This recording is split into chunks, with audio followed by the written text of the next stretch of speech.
Buenas tardes a todos y todas. Me incluyo en esta parte de la cuestión gramatical inclusiva. No estoy de acuerdo con el TODEX, hago una pequeña aclaración. De hecho, ya fue declarado ilegal en Argentina y por la Real Academia Española, por la RAE. Pero bueno, dentro de la inclusión tenemos el esquema de que efectivamente tendrá que buscar la RAE alguna otra cuestión gramatical que comprenda todos los géneros sin tener que entrar a cuestiones como esas que suenan redundantes. Después de esta breve aclaración, agradecer a la Universidad Don Bosco, agradecer al Ayuntamiento de esta ciudad y desde luego a algo que consideramos nuestra casa, Canacintra Uruapan, por la oportunidad de estar nuevamente platicando con ustedes.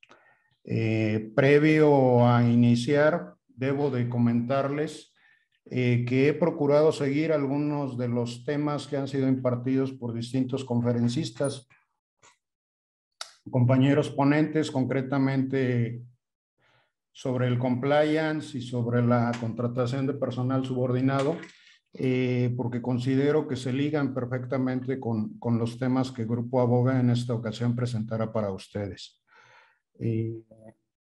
Si escuchan alguna versión distinta sobre algo de lo que comentaron los compañeros, bueno, mientras no esté apoyado en fundamentos jurídicos, dejará exclusivamente como una apreciación personal el comentario para cada uno de los ponentes, a los que manifiesto de antemano mi respeto. Una vez hechas estas pequeñas aclaraciones y esperando les resulte interesante la pequeña plática que vamos a tener, iniciamos.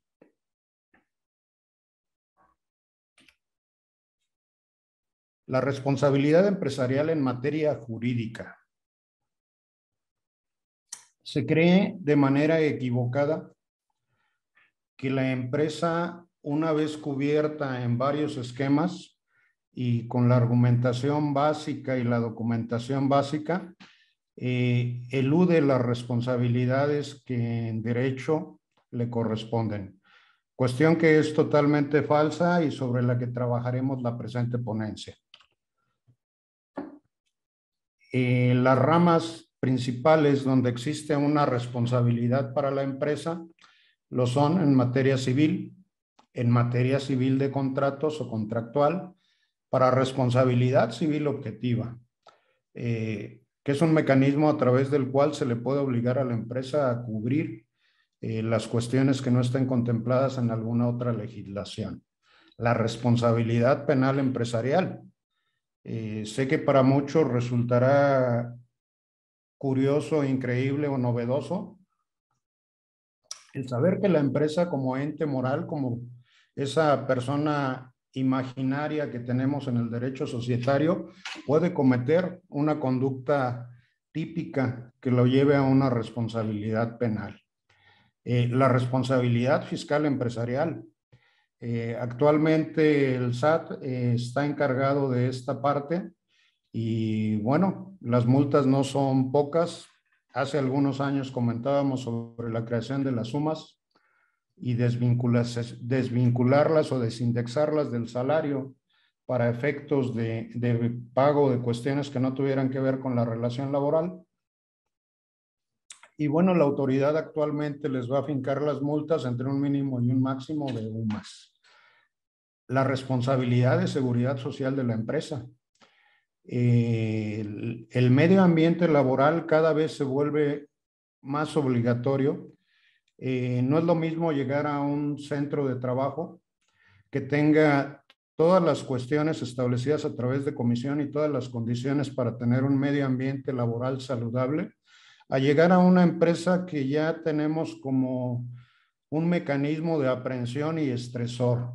Deberá en su momento observarse la cuestión de la seguridad social, que va empatada junto con el reglamento de la ley del seguro social, el correspondiente reglamento de enfermedades y desde luego las NOM de la Secretaría del Trabajo y Previsión Social. La responsabilidad laboral de las empresas. Quizás esta la más conocida por todos y en la cual nos detendremos un poquito más. Y finalmente señalar que actualmente existe una empresa socialmente responsable. Cada una de nuestras empresas debe de trascender más allá del círculo que establece ese edificio, esa construcción, esas oficinas, ese inter. Cada vez debemos de hacer una empresa socialmente responsable con acciones hacia el resto de la sociedad. Acciones benéficas, desde luego. Canacintra es promotor de ello conjuntamente con la Semana de la Cultura Laboral como empresa socialmente responsable. Invita cada Semana de la Cultura Laboral a un par de eventos, en este caso de reciclar, por ahí cuestiones de carácter electrónico, etcétera. Y desde luego a la siembra de árboles que nos hacen tanta falta, de pinos en concreto. Esta parte también la llevaremos un poquito en contexto. Y desde luego vamos a tocar solo la parte que corresponde a las leyes principales. Verbigracia decir que para cada caso existirán leyes secundarias y serán en casos específicos. En caso de alguna duda estaremos a su disposición con todo gusto. ¿Qué es la responsabilidad civil? La legislación mexicana la define como la obligación de pagar de una persona física o moral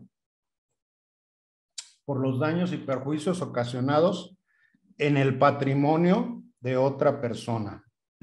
Y de aquí tenemos dos figuras, que es daño y que es perjuicio. Daño es la pérdida o menoscabo sufrido en el patrimonio por la falta de cumplimiento de una obligación. Cada uno de los comentarios va acompañado de su fundamento jurídico. Debemos de recordar que en materia jurídica tenemos leyes federales y leyes estatales. En este caso se está haciendo referencia a la ley federal o a los códigos federales. ¿Qué pasa cuando son de carácter estatal? Solo debo de buscar el concepto similar en el código correspondiente al estado en el que estoy. Reitero la aclaración. Daño es la pérdida o menoscabo sufrido en el patrimonio por falta de cumplimiento de una obligación. El perjuicio es la privación de cualquier ganancia lícita que debiera de haber obtenido con el cumplimiento de la obligación.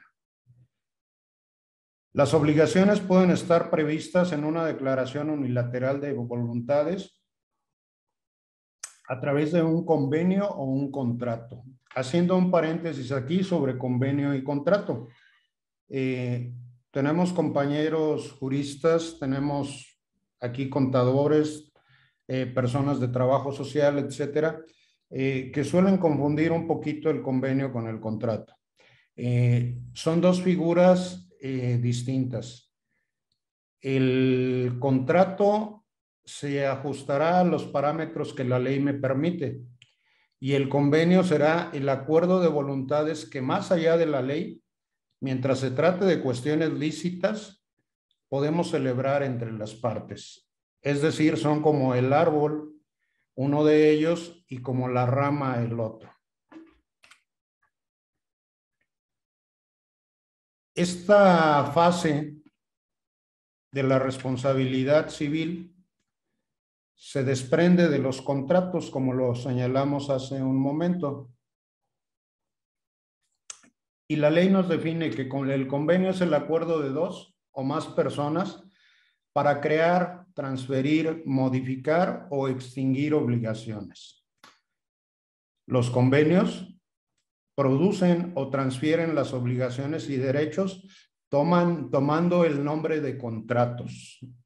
Reiterando lo que comentábamos, son dos figuras jurídicas distintas pero complementarias en su momento. Existe una responsabilidad civil contractual cuando no se cumplen las obligaciones de dar, de hacer, no hacer y de tolerar. Obligaciones que tenemos en los convenios y en los contratos. Aterrizándolo a la materia que se ve en esta semana de la cultura laboral, en materia laboral, dentro de un convenio o un contrato de trabajo, las partes estarán obligadas a lo que se establezca en cuanto a las condiciones laborales. La prestación del servicio, el pago del salario, el otorgamiento de prestaciones de seguridad social,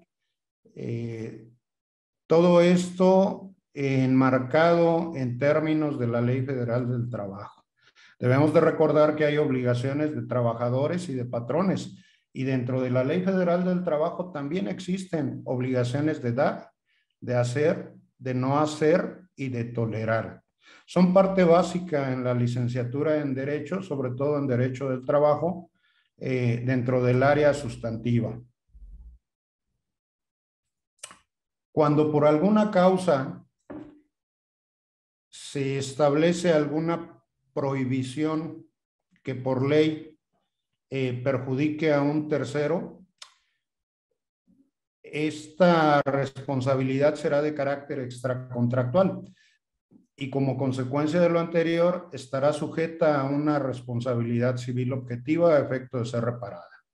Es decir, un tercero puede ser dañado por el contrato que yo celebre con otra persona, sí.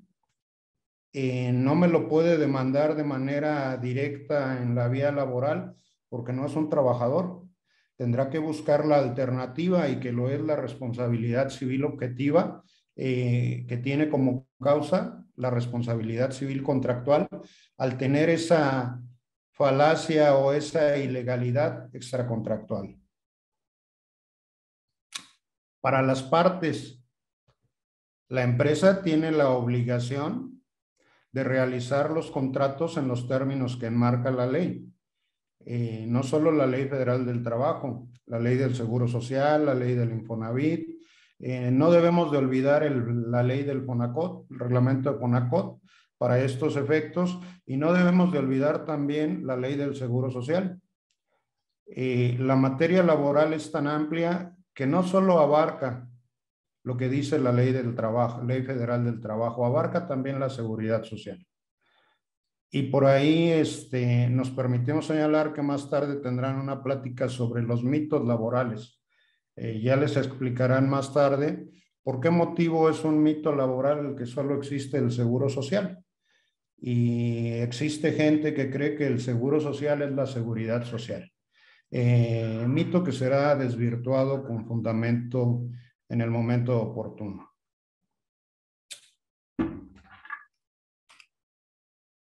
Responsabilidad civil objetiva.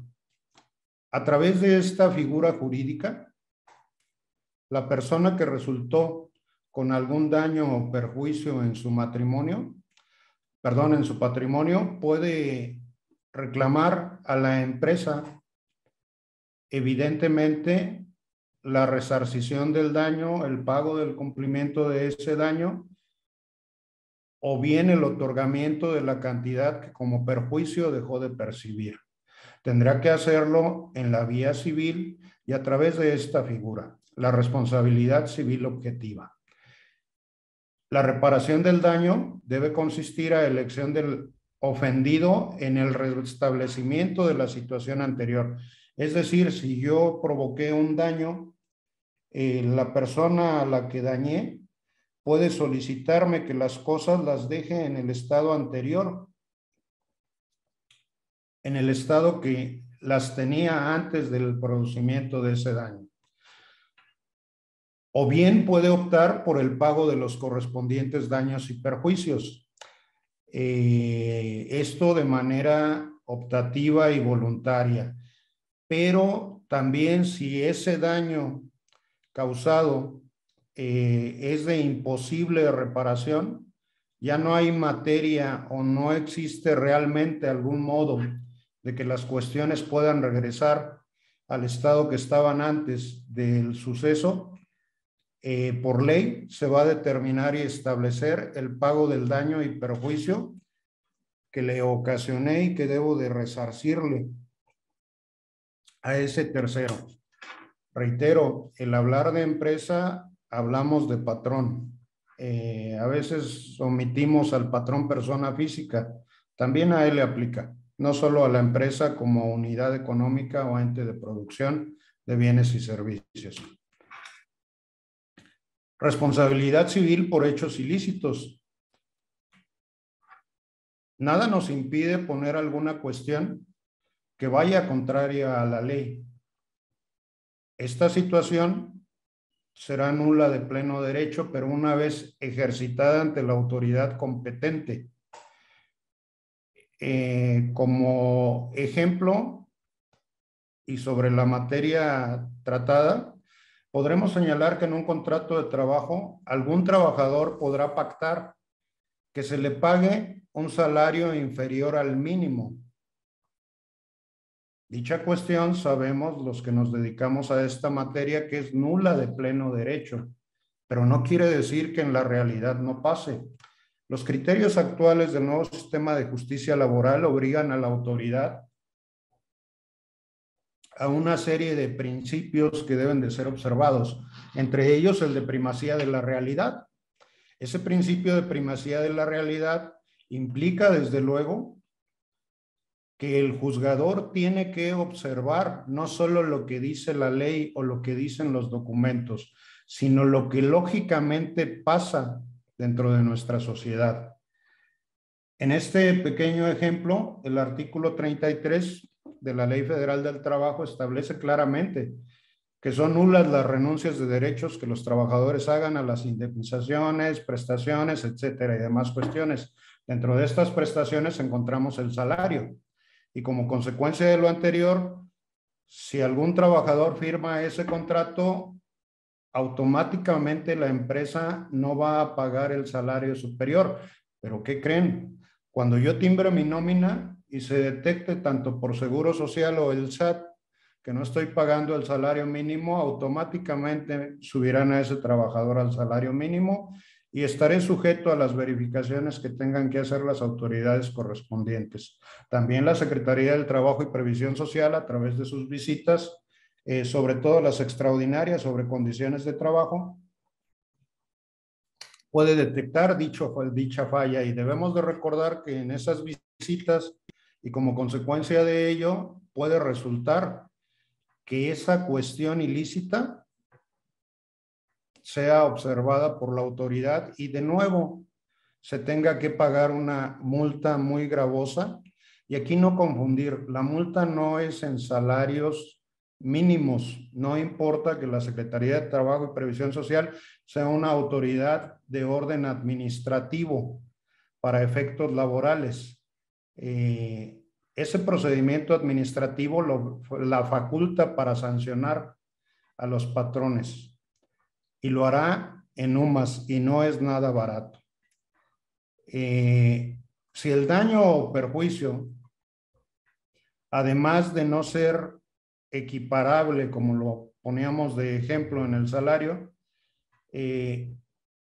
causa algún otro menoscabo a ese trabajador, la empresa deberá además de enfrentar la cuestión reparatoria.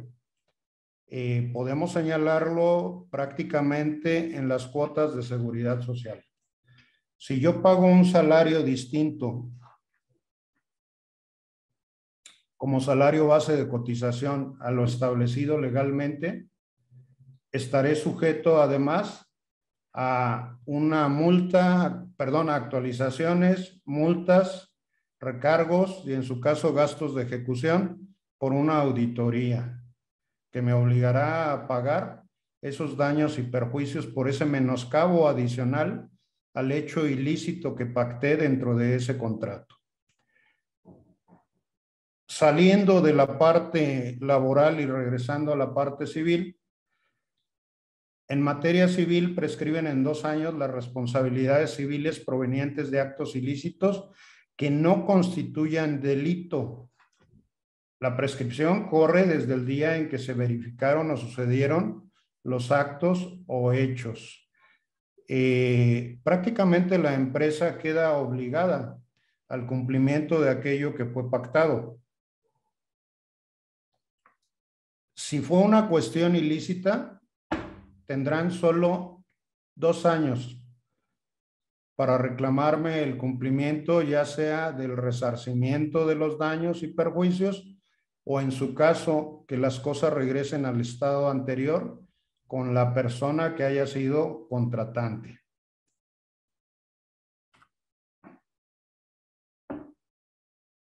Como ven, cada una de las responsabilidades nos va guiando a la siguiente. Y nos encontramos ahora con la responsabilidad penal empresarial.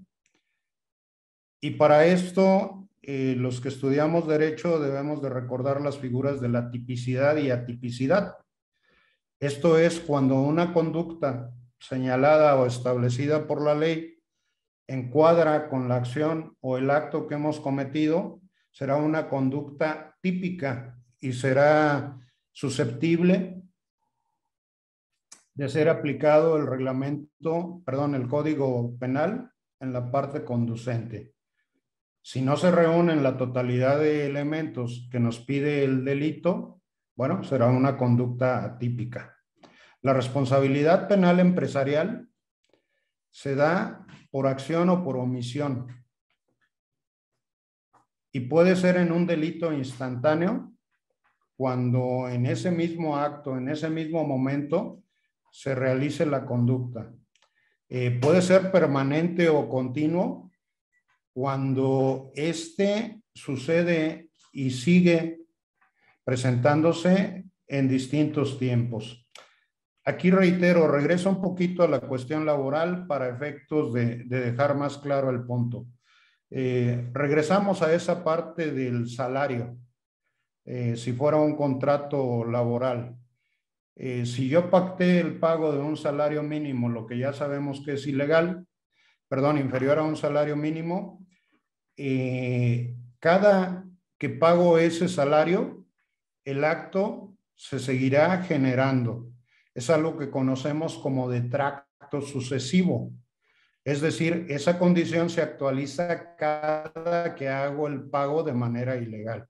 Y la temporalidad empezará a correr desde que yo hice la última vez esa acción, que fue continua y en distintos tiempos. Regresamos a la diapositiva. Es continuado cuando con una unidad delictiva o con varias. El sujeto pasivo viola el precepto legal, viola la disposición de la materia.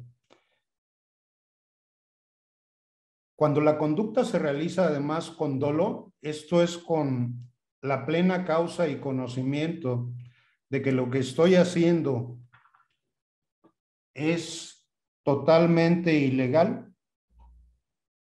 Ese conocimiento previo de esta acción evidentemente agrega otro elemento. Esa conducta dolosa conduce a la culpa. Esa culpa es el resultado de ese conocimiento previo que yo tenía de que el acto que realizaría sería de carácter ilegal. La consecuencia será que dolo y culpa serán la causa-efecto para los que manejan seguridad social o quienes nos acompañan y conocen algo de medicina del trabajo o alguna cuestión de este tipo, deben de recordar la causa-efecto. En este caso, el dolo es la causa, el efecto será la culpa. En virtud de esta violación, a un deber del ciudadano que debía y podía observar según las circunstancias y condicionales, a las personas jurídicas y a quien marcamos también a la persona moral, no solo a la persona física. Existe la creencia errónea que las personas morales no son sujetas de responsabilidad penal. Sí, vamos a poner una serie de ejemplos a efecto de determinar cuáles delitos pudieran darse en determinado momento por una persona moral, sin que esto los excluya que este delito pueda ser cometido por una persona física patronal. El primero, el terrorismo y terrorismo internacional. Debidamente reglamentado, por los códigos penales. Segundo, el uso ilícito de instalaciones destinadas al tránsito aéreo. Creo que los dos se sobreentienden, pero si hubiese alguna duda, reitero, con todo gusto lo dejamos para el espacio de respuestas. Delitos contra la salud. A raíz de esta narcocultura que se vive en la sociedad, creo que es de sobremanera explicarlo. La corrupción de personas menores o de personas que no tienen capacidad para comprender el significado de hechos, del hecho o de personas que no tienen capacidad para resistirlo. Aquí voy a poner otro ejemplo en materia laboral a efecto de aterrizarnos un poquito más. Ese trabajador con el que pactamos un salario mínimo, además de todo, es menor de edad o es una trabajadora embarazada, pertenece a algún sector o grupo vulnerable. En estas condiciones debemos de establecer que además se está cometiendo la corrupción de menor y de igual manera en el segundo de los supuestos se estaría estableciendo una discriminación. Se supone que la persona embarazada no tiene la capacidad para renunciar a ciertos derechos como lo sería el salario. El menor de edad evidentemente no tiene conciencia jurídica sobre los actos o hechos que celebra. Por lo tanto, si yo celebro con él un contrato viciado totalmente de dolo y de culpa y obligo a ese menor a realizar actividades ilícitas, evidentemente estaré en este supuesto de la corrupción de personas menores. La propia Ley Federal del Trabajo de nueva cuenta sirve de ejemplo para este supuesto. Las personas menores de edad, a partir de los 16 años, pueden prestar servicios con ciertas condiciones. Una de ellas, no hacerlo en jornada nocturna. Otra de ellas, no puede sobrepasar las 3 horas de prestación sin un intermedio, sin un lapso que permita el desahogar sus cuestiones fisiológicas. No puede prestar servicios en establecimientos que por su propia naturaleza no son propios para un menor de edad. Reitero, en la manera de lo posible buscaré ejemplificar la parte penal, equipararlo con algún supuesto laboral para que ustedes puedan tener una mejor comprensión del mismo. El tráfico de influencias. Me voy a permitir saltarme este punto porque mis opiniones políticas afectarían en demasía esta ponencia. El cohecho, algo que hemos escuchado bastante. El cohecho, para que exista, es la famosa corrupción que tanto se nos cuenta. Debe de haber un funcionario público y debe de haber alguien que le proporcione a ese funcionario público un estímulo de carácter ilegal para llevar a cabo una actividad que por sus propias funciones debería de hacer sin necesidad de tener un estímulo extra. Comete el delito de cohecho tanto el funcionario como la persona que le otorga ese estímulo, llámese de carácter económico, de carácter en bienes, alguna cuestión emocional, algún detalle de este tipo que obliga al funcionario a llevar una conducta distinta a la que por ley debe de observar. Falsificación y alteración de monedas. Contra el consumo y la riqueza nacional. El tráfico de menores o de grupos vulnerables. La comercialización habitual de objetos robados. Muy común en ciertos tipos de empresas. Nos llevamos a veces la sorpresa que algunos instrumentos de la empresa, algunos bienes de alguna empresa son sustraídos de manera ilícita y nos hemos encontrado con los mismos objetos en alguna otra empresa o en poder de alguno de los trabajadores. Representantes patronales o trabajadores por sí solos, pero en este caso debemos de recordar es responsabilidad penal empresarial. Es delito comprar objetos robados.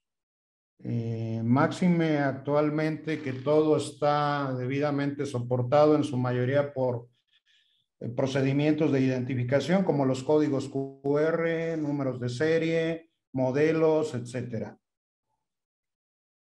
El robo de vehículos y posesiones, comercio o tráfico de estos. El fraude, el encubrimiento y algo que se está persiguiendo actualmente por la Secretaría de Hacienda y Crédito Público a través de la Unidad de Inteligencia Financiera, las operaciones con recursos de procedencia ilícita. Empresa, patrón, persona física o moral, debo de conocer el origen de los recursos que estoy utilizando. No es necesario que esos recursos provengan del crimen organizado por algunas actividades de esa naturaleza.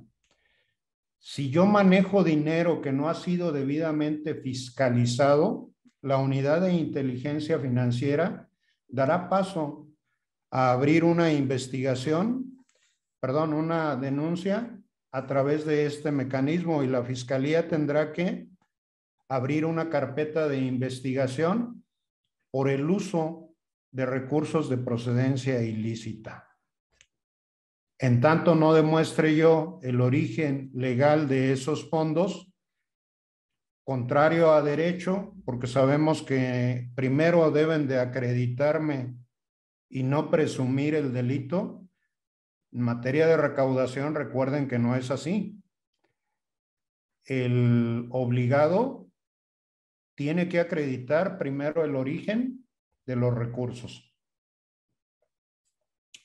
Si no los acredita, la presunción que tiene la autoridad será suficiente para iniciar una instancia penal para la empresa. Contra el ambiente, ¿qué podemos decir? Aprovecho este punto para recordar a un gran amigo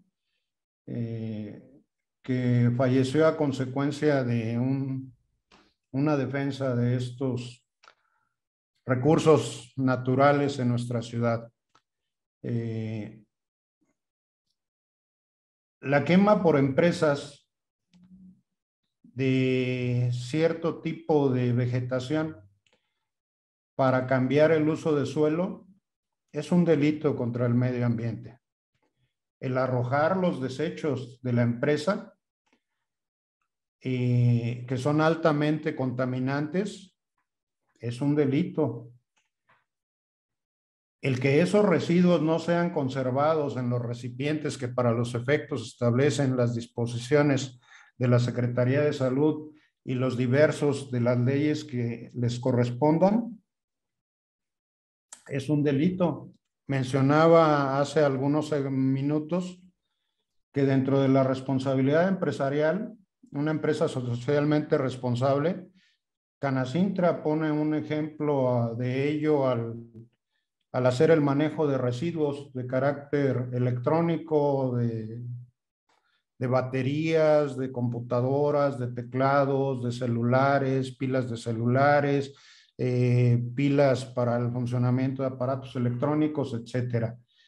Si yo desecho todo ese tipo de residuos en mantos freáticos, en lugares de acumulamiento de agua, evidentemente estaré cometiendo otro delito contra el ambiente.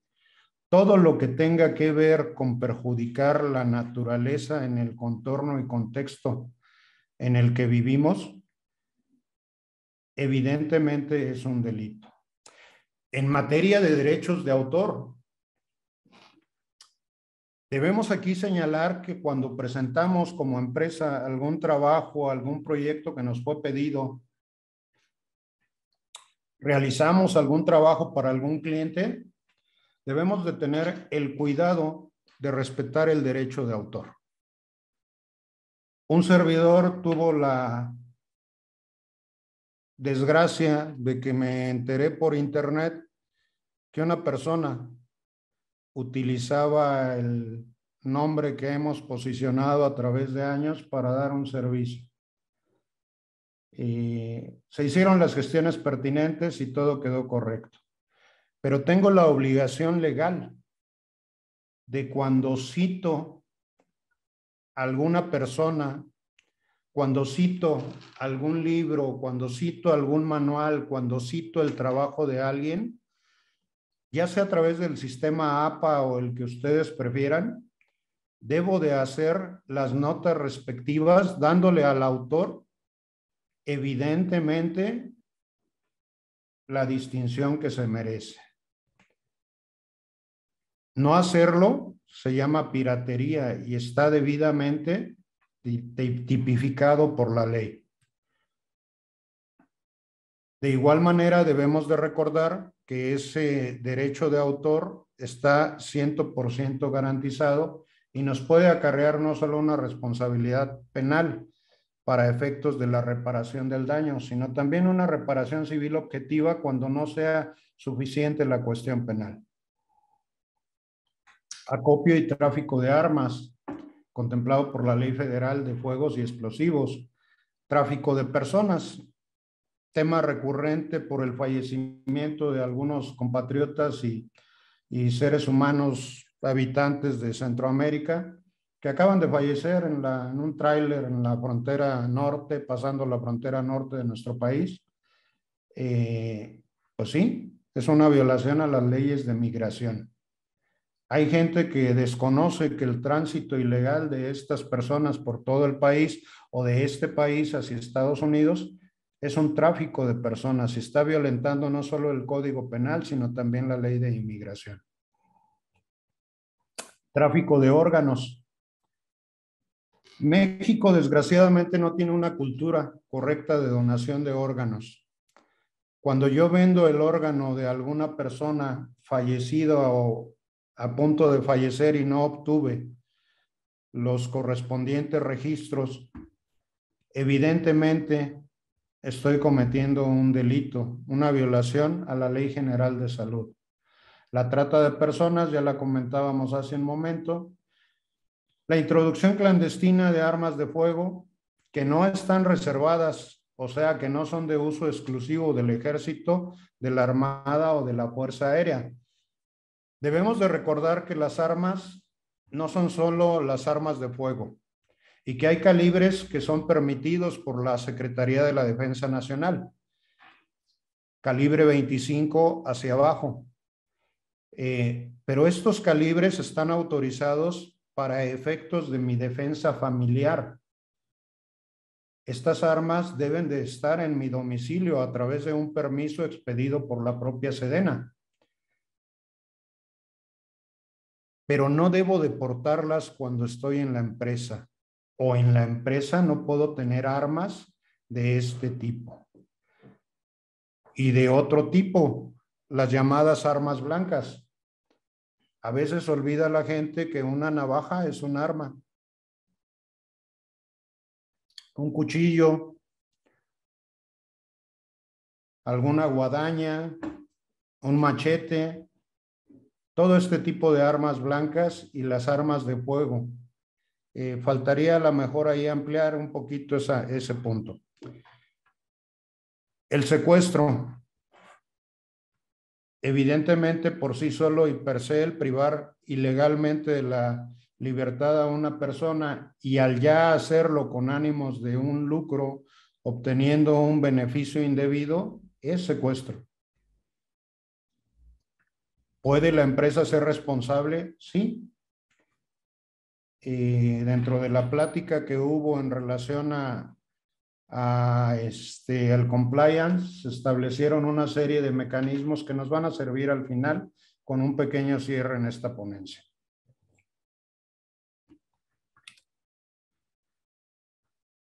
Ok, por el tiempo voy a obviar un par de diapositivas, pero van a ser proporcionadas por la cámara como cada año se hace.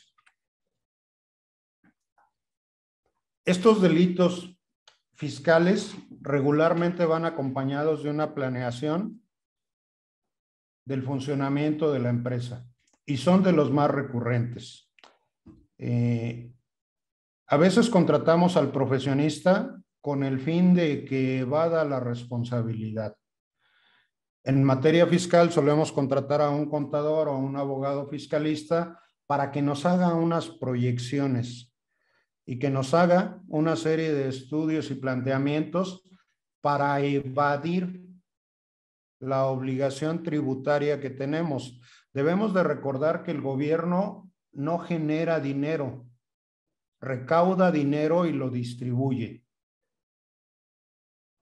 Si la persona moral o el patrón persona física por per se ya tiene planificada una estrategia de evasión fiscal, le pueden dar el nombre que ustedes quieran, pero al final será una estrategia de evasión fiscal.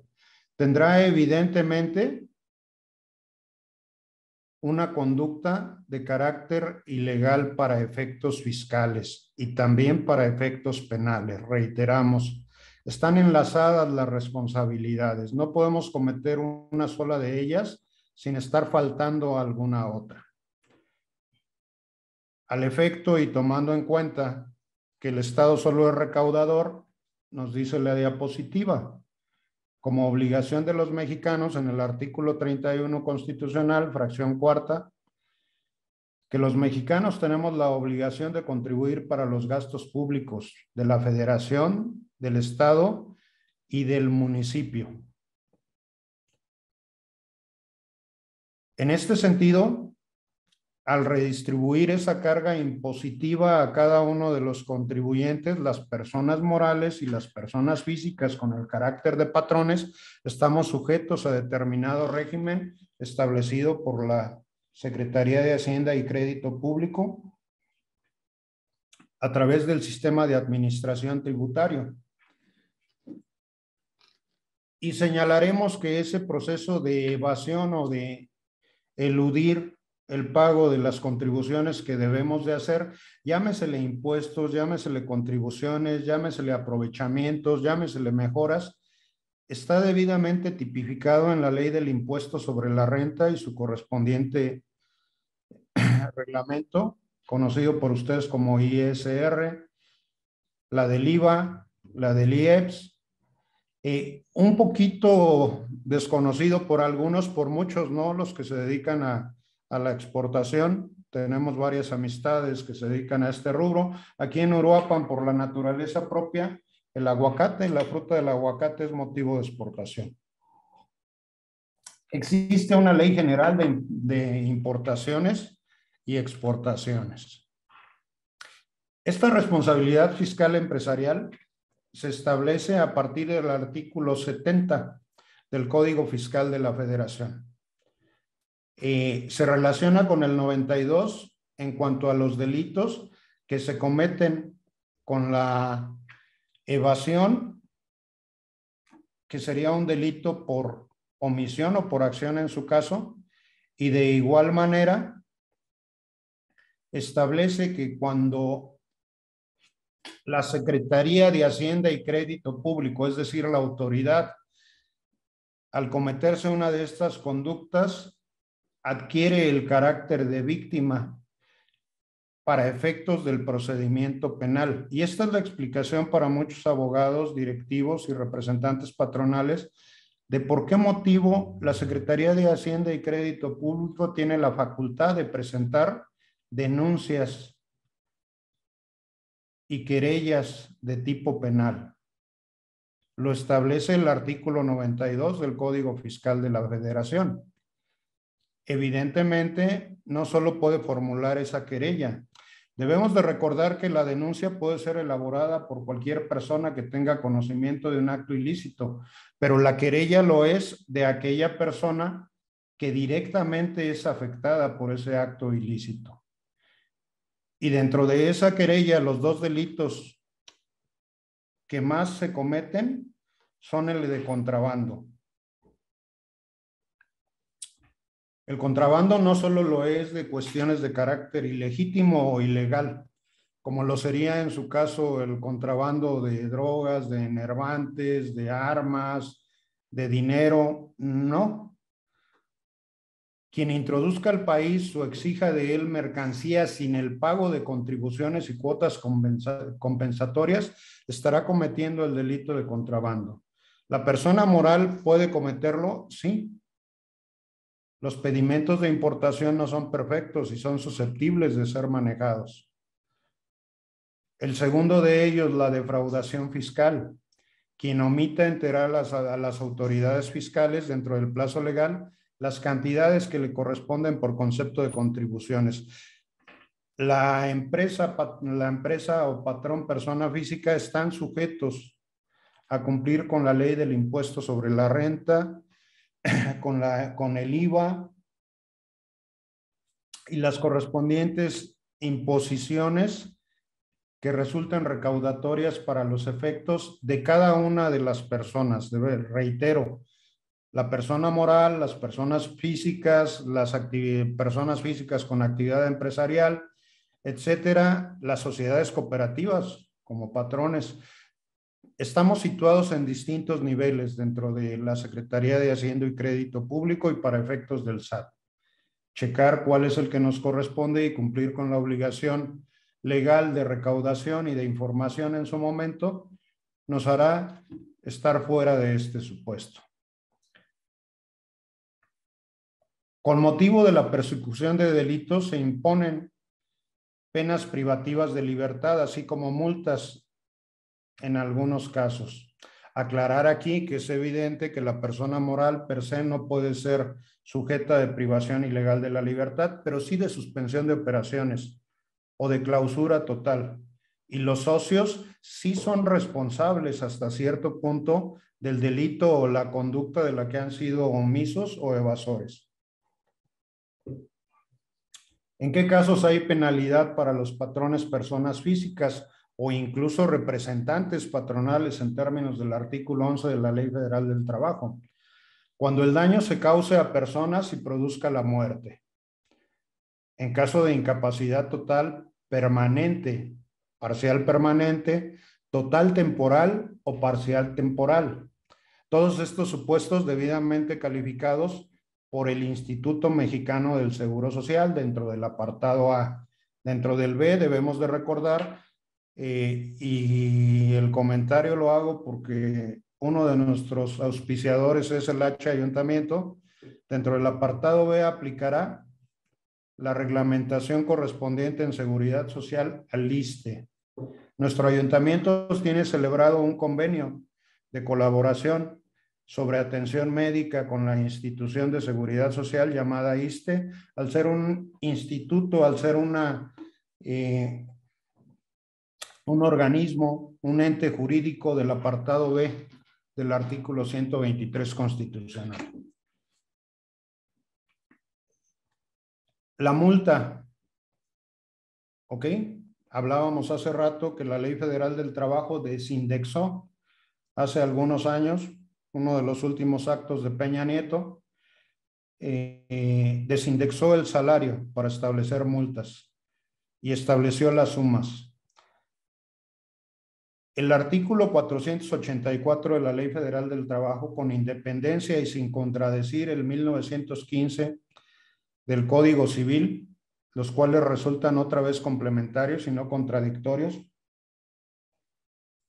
señalan que como base de la multa podrá tomarse el salario diario que perciba el trabajador al ocurrir el riesgo, así como los aumentos que correspondan al empleo desempeñado, esto es en el transcurso de cualquiera de los supuestos de la suspensión de las relaciones laborales que se da por un dictamen de los ya señalados. El que produzca la muerte, la incapacidad total permanente, parcial permanente, la total temporal o la parcial temporal. Las multas son bastante gravosas para las empresas. Cuando se actuó con dolo o mala fe de alguno de los representantes o directivos, podrán incrementarse incluso. Si el riesgo produce una incapacidad temporal, la indemnización constituirá el pago íntegro del salario que deje de percibir mientras subsista la imposibilidad de trabajar. Este pago se hará desde el primer día de incapacidad. Reiterar aquí, el pago sería sobre salario base.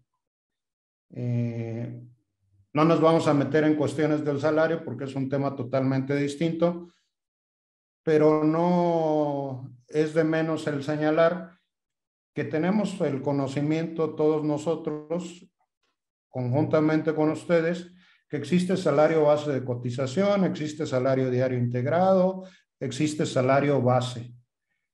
Cada una de las mecánicas y cada una de sus aplicaciones lo serán de manera distinta. ¿Qué se debe de considerar además en la tabla de evaluación que está indebidamente colocada para efectos de determinar el porcentaje que por alguna de las incapacidades ya señaladas se determinan en seguridad social? ¿Por qué señalo que está indebidamente integrada? Porque esa tabla debería de estar dentro de la ley del Seguro Social y no dentro de la Ley Federal del Trabajo. En tratándose entonces de enfermedades, tendremos que acudir al artículo 491 de la Ley Federal del Trabajo y dentro de él estableceremos que también se toman en cuenta la edad del trabajador, la importancia de la incapacidad y la mayor o menor aptitud para ejercer actividades remuneradas semejantes a su oficio o profesión. Si el riesgo produce al trabajador una incapacidad permanente total, la indemnización será la equivalente a 1,095 días de salario. Las penalidades deben de recordar que desde hace 3 años el salario ha sufrido, se le ha aplicado un incremento notablemente sustantivo en contrapartida a lo que hacían sexenios anteriores. Y ahora el salario ha buscado crecer y se ha disparado. Quizás no al mismo nivel que la crisis económica o la inflación, pero sí es un salario que a la hora de pagarlo es bastante gravoso si lo multiplican por los días. Las indemnizaciones que debe de percibir el trabajador en los casos de incapacidad permanente, parcial o total le serán pagadas íntegras, sin deducciones de los salarios que percibió durante el periodo de incapacidad temporal. En caso de muerte, la correspondiente indemnización va a corresponder no a los herederos. Aquí deberíamos de hacer una pequeña aclaración, una fe de ratas, a los beneficiarios de la víctima. Nos lo maneja como herederos de la víctima y no beneficiarios del trabajador, porque recuerden que estamos hablando de conductas que al mismo tiempo son delitos. La indemnización por riesgo de trabajo que produzca incapacidades se pagarían directamente al trabajador. La indemnización cuando la víctima fuera asalariada es intransferible.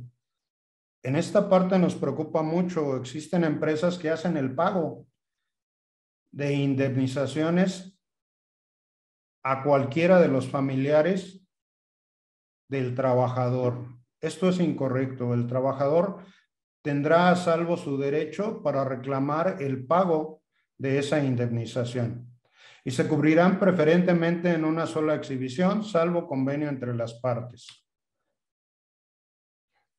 Vamos a utilizar el tiempo que nos queda en la parte quizás más importante para ustedes, sin dejar el contexto general. La responsabilidad laboral de las empresas. Y esto lo haremos a modo de preguntas recurrentes que nos hemos encontrado, no solo ahora a raíz de la reforma del 1 de mayo del 2019, sino a través de los años que llevamos dentro de esta gloriosa y fantástica actividad. ¿Puede el patrón terminar una relación de trabajo y quedar libre de pagar indemnizaciones? Podríamos decir que sí, pero la obligación del patrón es pagar las indemnizaciones o las prestaciones que, dada la terminación de la relación laboral, tenga derecho ese trabajador, o las señaladas en algún convenio. Si no lo hago, ¿qué riesgo corro? Una probable demanda de tipo laboral. ¿A qué tiene derecho un trabajador que renuncia de manera voluntaria? Bueno, tendrá derecho a las prestaciones que ya hemos señalado. Si él renuncia de manera voluntaria antes de cumplir 15 años, serán las prestaciones generales conocidas por todos: aguinaldo, vacaciones, prima vacacional, salarios devengados. Si lo hace después de cumplidos 15 años, debemos de recordar que además deberá de ser pagada la prima de antigüedad, topada a 2 tantos del salario mínimo. Si no lo hago, ¿qué puede pasar? Bueno, con independencia de las cuestiones que ya hablamos de la Secretaría del Trabajo y Previsión Social y sus benditas visitas, pues una demanda de carácter laboral que puede falsear la realidad de las cosas. ¿En qué casos debo de pagar una indemnización al trabajador? Bueno, solo cuando no tenga justificación para despedirlo. Cuando me niegue, después de un juicio ya perdido, a reinstalar a ese trabajador. Los supuestos se contemplan del artículo 48 al 50, complementario el 947 de la ley de la materia.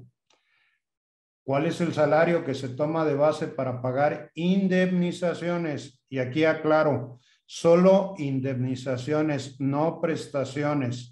El salario que se toma de base para el pago de las indemnizaciones es el salario diario integrado, no el salario base de cotización.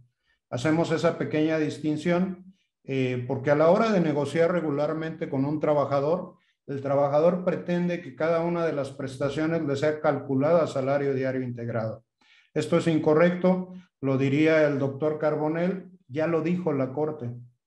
Solo será sobre salario diario integrado el pago de las indemnizaciones a que está obligada la empresa o el patrón persona física. ¿La prima de antigüedad es una indemnización? No, no es una indemnización, es una prestación accesoria para efectos de un despido de carácter injustificado y total, como en el ejemplo que poníamos de un trabajador que ha sufrido algún riesgo de trabajo y ya tiene una incapacidad permanente, o de un trabajador que cumplió más de 15 años de servicio y con independencia de ser despedido o de ser retirado o de él separarse voluntariamente, tendrá derecho a ese pago, establecido por el artículo 162 de la ley de la materia. Y bueno,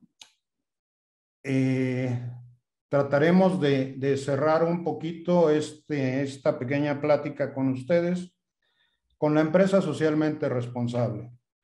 Si cada uno de nosotros se lleva hoy la idea que su empresa debe de ser mejor el día de mañana, no solo debemos de trabajar hacia adentro de nuestras empresas, no solo debemos de trabajar hacia la previsión y prevención de las cuestiones que ya hemos señalado con la responsabilidad en otras áreas del derecho.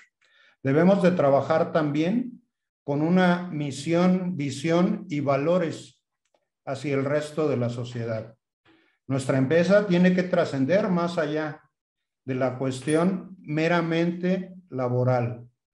Nuestra empresa, para ser socialmente responsable, tendrá que tener una cultura organizacional manejado perfectamente por los licenciados en administración y que si gustan darse una idea de ellos, pues dentro de del cúmulo y la variedad de cursos que otorga esta Semana de la Cultura Laboral, existen bastantes en materia administrativa para manejar esa cultura organizacional. La ética, la moral, los valores, cumplir la ley. ¿Cómo lo puedo hacer? Bueno, lo puedo realizar a través del respeto a la dignidad de las personas. Esto quiere decir no discriminar. A través de un empleo digno, el trabajador debe de sentir que en la empresa tiene un ambiente, como lo comentábamos, saludable. Antes se estilaban otro tipo de palabras. Para aterrizarlo a un contexto más coloquial, utilizaré una palabra que le encanta a la juventud. no debe de ser un empleo tóxico.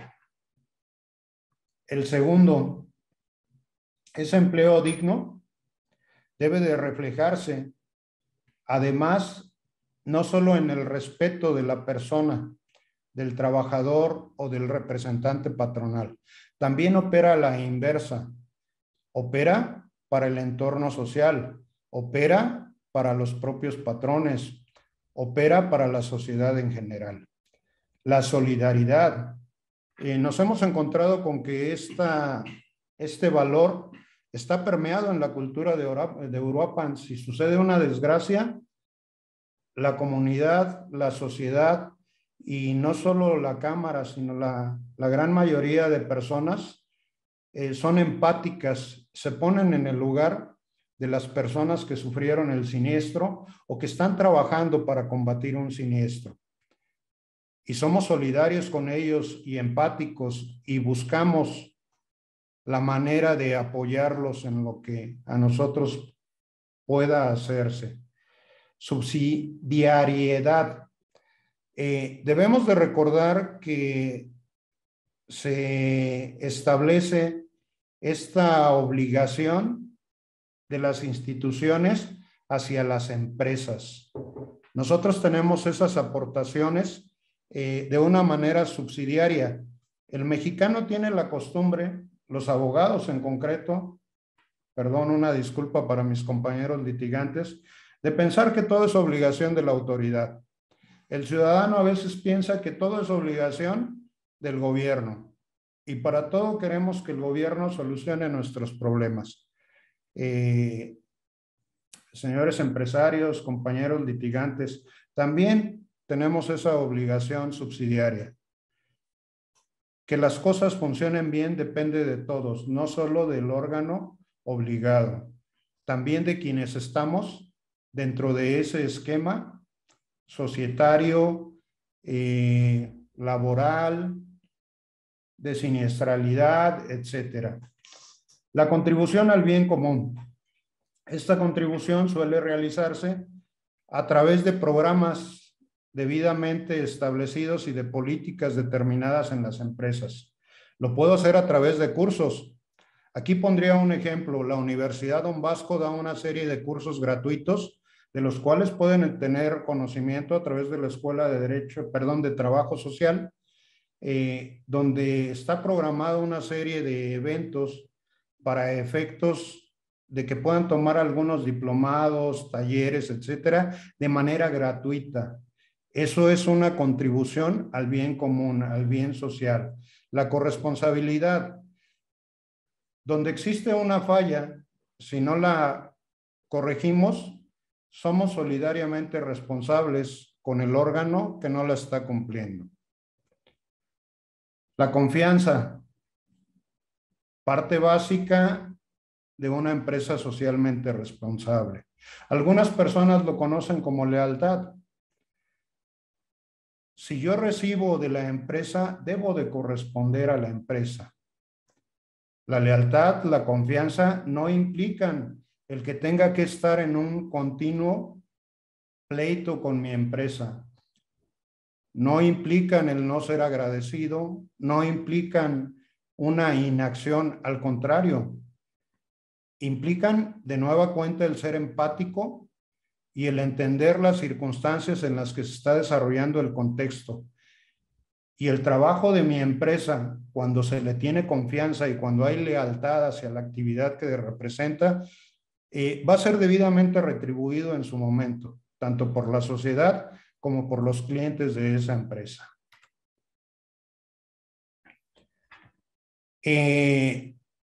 Por obviedades del tiempo, los siguientes solo los enunciaré. Si queda alguna duda en preguntas, con todo gusto contestaré a la inquietud que ustedes tengan. La ética en los negocios, la prevención de negocios ilícitos, la vinculación con la comunidad, la transparencia en la empresa, honestidad y legalidad, una de carácter moral y el otro jurídico, la justicia y equidad. Recordar que equidad no es lo mismo que igualdad. El carácter de empresa, el carácter de ser directivo, de ser societario, el desarrollo social, mi empresa, cómo es vista, cómo influye hacia mi entorno, la calidad de vida, tanto de mi empresa como de quienes la integran y del conglomerado social en que nos desenvolvemos. El cuidado del medio ambiente que ya fue tocado hace algunos minutos. Con esto abriré la sección de preguntas, concluirá la ponencia de un servidor. Sin dejar, yo fui el primero en señalar la obligación que tenemos de observar el derecho de autor y debo de reconocer que parte de este material fue tomado por un servidor del doctor José Manuel Vaca, mi maestro en Derecho Corporativo. Como consecuencia de lo anterior, quiero agradecer al maestro la atención que tuvo al permitirme utilizar parte de su material para esta ponencia, lo que hago a título público. Muchísimas gracias y es cuanto. Muchísimas gracias, licenciado Madrigal. Nos dejaron una pregunta. Dice, una negociación que realiza mucho ruido, un ruido exagerado y que sale al exterior de su negocio, ¿es un delito? Por sí solo no es un delito, pero sí es una falta. A veces pensamos o tenemos al vecino que le sube música a todo volumen y piensa que no molesta a los demás. En el caso de la empresa socialmente responsable, también debemos de recordar que de conformidad a la naturaleza del servicio que presten y de las operaciones que realicen, existen grados de decibeles debidamente establecidos por las normas de la Secretaría del Trabajo. Así es de que no será una conducta delictiva, pero sí es una conducta que constituye una falta a la normativa de la Secretaría del Trabajo y Previsión Social y es motivo de alguna auditoría o de alguna visita de esas que no nos gustan de una o de otra autoridad, llámese Seguro Social o expresamente la Secretaría del Trabajo y Previsión Social.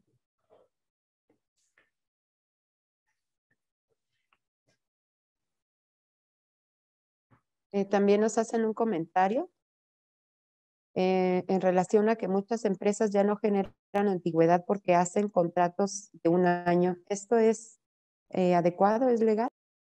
Esto es incorrecto. Los contratos solo son de 3 tipos. El primero de ellos lo será por tiempo indeterminado, el segundo por tiempo determinado y el tercero por obra. Dentro de los contratos por tiempo indeterminado se estableció en la reforma del 1 de mayo de 2019 2 modalidades que son a prueba y por capacitación inicial. El hacer contratos temporales por un año es ilegal y son nulos de pleno derecho con las excepciones de cada una de las naturalezas del servicio prestado. Pongo aquí un ejemplo.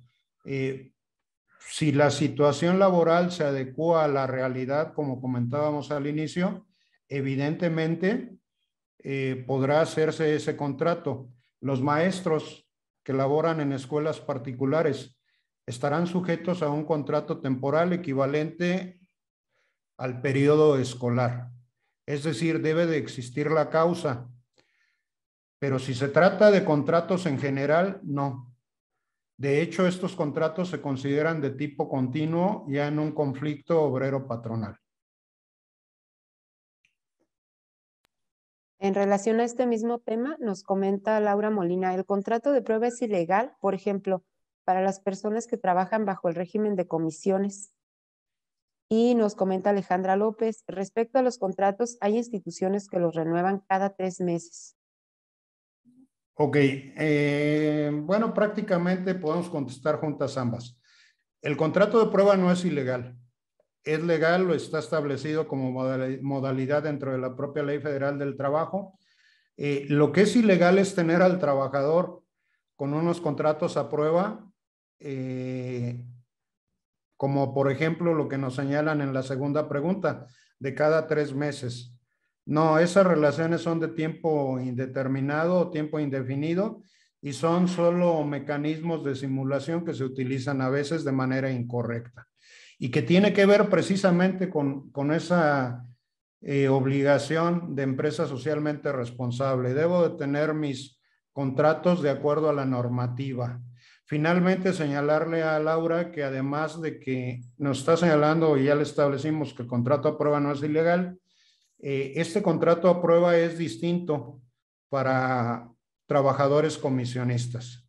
El trabajador comisionista tiene un trato especial por la propia Ley Federal del Trabajo.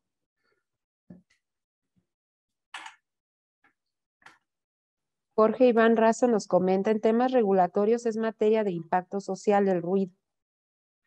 Sí, la generación de hidrocarburos que le pone ahí el ruido, ya lo comentamos, tanto los desechos vamos a aterrizarlo a palabras coloquiales, los desechos de aceites, de gasolinas, de todo este tipo de hidrocarburos que contaminan.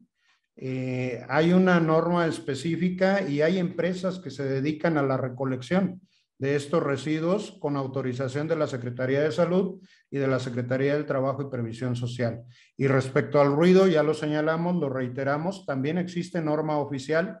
Dense un espacio para checar las normas oficiales de la Secretaría del Trabajo y Previsión Social y nos maneja qué decibeles de acuerdo a la operatividad de cada empresa están permitidas. Si se refiere hacia el interior de la empresa, pues entonces debemos, en base a nuestra cultura y nuestro trabajo digno, tener el equipo de seguridad apropiado. Vamos a suponer que se trabaja en un área de maquinaria pesada, donde hay montacargas, maquinaria de este tipo.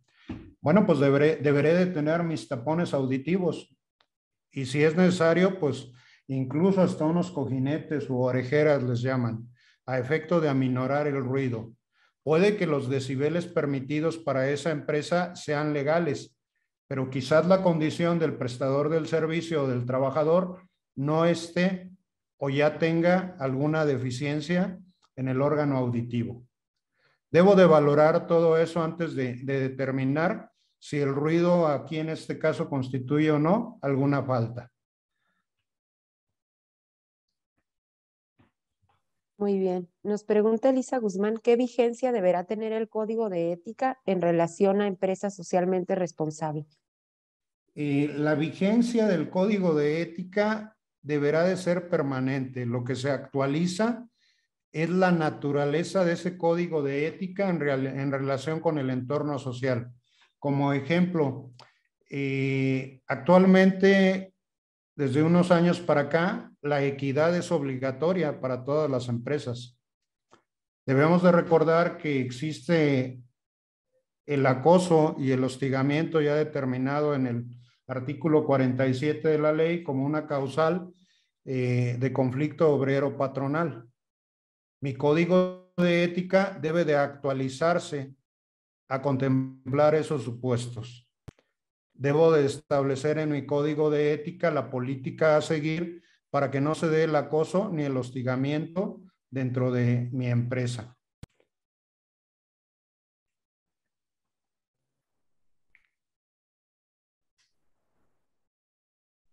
Sofía Angelina nos pregunta, ¿hay empresas que obligan a firmar hojas en blanco cuando contratan? ¿Eso es ilegal? Yo creo que es una cuestión más que ilegal, una cuestión de lógica elemental. No tengo por qué firmar nada que sea en blanco. Por ahí en una de las pláticas anteriores se establecía incluso que la multa puede llegar hasta 600 y tantos mil pesos para quien firme una renuncia voluntaria, una renuncia, perdón, en blanco. Algo que es incorrecto, ¿eh? O la hoja es en blanco, como lo dice la pregunta, o firmé una renuncia llenada y quizás posfechada. Lo que tampoco le quita el carácter de ilegal. Pero bueno, aquí es muy sencillo. Si el trabajador advierte o el representante patronal que pretenden firmar una hoja en blanco, pues yo no tomo ese trabajo o esa actividad. Vuelvo a repetir, creo que es una cuestión más de lógica que de derecho. Muchas gracias, licenciado.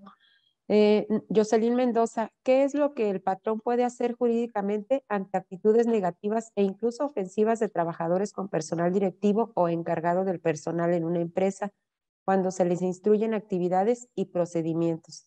El patrón se encuentra en el proceso de creación del manual de políticas laborales para darlo a conocer al personal. El patrón tiene también la facultad de despedir justificadamente al trabajador con fundamento en la propia ley y con independencia de que administrativamente exista este manual de políticas laborales. Dentro de los supuestos por los cuales el patrón puede separar a un trabajador de manera justificada, llamado en el conflicto obrero patronal rescisión de la relación laboral por causas ajenas al patrón, lo está precisamente la conducta del trabajador. Si el trabajador se maneja con una conducta impropia hacia los directivos, hacia los clientes o los familiares de los socios o los propios socios de la empresa o los responsables los responsables en términos del 11 de la Ley Federal del Trabajo, evidentemente puede despedir a ese trabajador. Deberá de recabar primero una correspondiente acta de investigación administrativa y del resultado de esta acta y de la investigación que realice, determinar si es procedente o no rescindir la relación laboral. Muchas gracias, licenciado. No sé si alguien tenga alguna... ¿nos dejan otra pregunta? Trabajé 3 años en el ayuntamiento y no me dieron la parte proporcional de mi aguinaldo ni lo correspondiente a mi liquidación, justificando que el ayuntamiento saliente fue quien me había contratado. ¿Eso es correcto? Vamos a señalar aquí que fue en el ayuntamiento de Chinicuila o de Lázaro Cárdenas, no aquí en el de Uruapan. No, claro que no. Ok, aquí no pasa. Primero, ya estaría prescrito en términos de ley el reclamo. En el apartado B se cuenta de manera supletoria con la Ley Federal del Trabajo y solo contaría con 1 año para demandar esa prestación que es señalada, en este caso el aguinaldo. Si no se lo demandó a la administración anterior, ya no puede hacerlo ahora. Muy bien. ¿Es válido que el patrón aporte algún video a la autoridad en donde se grabe la conducta inapropiada del trabajador? Claro que sí. Son válidos ya se le llama mecanismos digitales, documentos digitales, todo lo que contiene y todo lo que puedo videograbar, ya sea a través de las cámaras, de los celulares. Ahora todo el mundo pretende ser reportero, incluso, bueno, cuestiones por el estilo, ¿verdad? Pero sí, sí es válido, simplemente hay que saber cómo aportarlo dependiendo de la naturaleza jurídica que tenga en ese momento la acción, porque puede ser de tipo penal y puede ser también para efectos de cuestión laboral o cuestión administrativa ante la Secretaría del Trabajo y Previsión Social o cuestión de seguridad social. Deberemos de incorporarlos de manera distinta y se recomienda consultar a su jurídico, acercarse a las cámaras. Canacintra tiene excelentes ponentes y excelente equipo de trabajo. Es lo que podemos decir. Muchísimas gracias. Voy a hacer rapidito estas preguntas porque estamos cercanos ya a nuestro tiempo. ¿Es correcto que en las empresas al momento de despedir a una persona contraten abogados externos con el afán de intimidar al trabajador para que le den menos de lo que le corresponde a su finiquito? Toda empresa tiene derecho a ser defendida, todo patrón tiene derecho a ser defendido, todo patrón tiene derecho a ser asesorado. La parte de la intimidación, no. Un servidor solo conoció a un abogado que intimidaba y amenazaba a los trabajadores. De ahí en fuera puedo decir que la generalidad de los compañeros realizan un procedimiento distinto donde suele negociarse con el trabajador, no intimidarlo, negociarse para efectos prácticos. Nos pregunta Ana, ¿Cuánto tiempo tiene una empresa para entregar un finiquito? ¿O debe ser al momento que el trabajador renuncie? Lo correcto es hacerlo al momento que el trabajador renuncia y si no está contemplado dentro de ese mes, porque muchas empresas planifican los gastos fiscales por mes, deberá de hacerse en los días inmediatos posteriores a la separación del trabajador. Y la última pregunta, los 20 días por año, ¿en qué momento o instancia procede su pago? Voy a hacer algo que no me gusta hacer. Voy a omitir aquí porque hay un mito sobre esos 20 días por año y que será motivo de la ponencia por la tarde del maestro Juan Manuel Madrigal, de aquí mismo, de Grupo Aboga, y ojalá se pueda conectar a Montalvo, contadora, o contador, lo desconozco, y ahí va a haber el mito de esos 20 días por año y otros más que no son falacias jurídicas. Muy bien. En un momento más, a través del mismo grupo de chat en el que están todos ustedes, les comparto la liga para quien desee participar en el curso de mitos laborales que será a las 4 de la tarde, si no me equivoco. Así Bien, es. voy a cerrar entonces ya esta sesión. Los invitamos a seguir participando de los cursos virtuales y en los eventos presenciales en el auditorio de la Universidad Don Bosco. El 18 de julio, de 9 a 11, tenemos el panel de la norma 035. El 20 de julio, de 9 a 11, el panel de inclusión laboral en la actualidad. El 22 de julio, a las 9:30 de la mañana, tenemos el evento de cierre, que es la conferencia Vivir el Presente, impartida por el maestro Krishna Camargo. También los invitamos a las actividades de responsabilidad social, de separación y reciclaje de residuos. 22 y 23 participa en el 5º Recoelectrón en Uruapan, en la antigua estación del ferrocarril. Lleva todos tus residuos electrónicos para que tengan un buen destino.